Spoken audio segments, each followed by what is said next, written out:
aha biro bitano byo kwezo ku Kooti ya Isingiro kasindike cyandike kuragira polisi ya Uganda kukwata Ceyamaani Kamurari aho naho ahabw'emanja ry'okuhika 14 yakozere.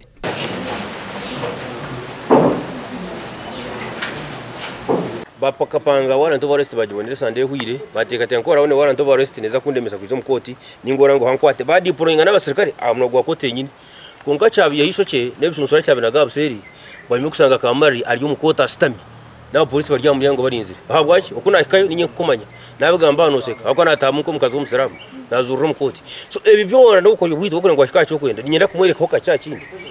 Omuramuzi w'idara ry'okubanza hashomire Kamurari fayiri nezerme mishango nko kutahira okutera nendije yaye hakine ubwo arukushaba kwemererwa Ceyamaani wa FDC abwambarara meya wendinzi hamwe n'abandi konko muhorereza wa government abandize kwanga ngutubine bikwetengesa kandi Kamurari atwire na joga Kooti.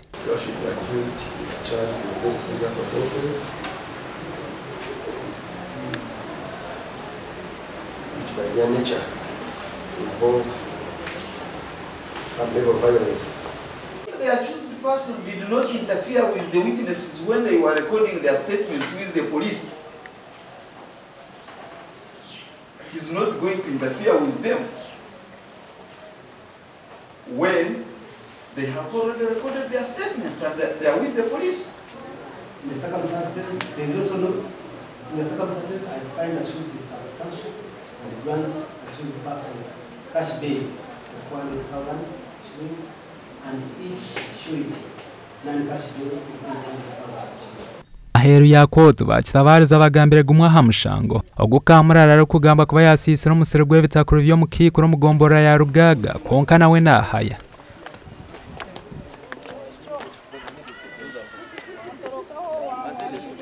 Ogo mushango guriyo ahabw'enshonga Kamurari akashango mukikuru ahingire omwitaka rya sub county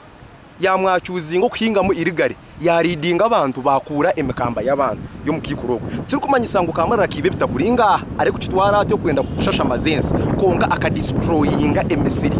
yonosta kugira ngo Ceyamaani akatahira emisiri bitakuri ngo yagisisa ngenzo ubusi ninge ninkure bitakuri mbirefu kuzini ndiye bitakuri rero naura namusango gwanya hone wayamtu nangwa tojengo akabyiba ngo akasise bitakura gombora ya Rugaga imagine ebitakuri Ceyamaani nasise bitakuri bye gombora kahaya kargu Nda Hauson Kagure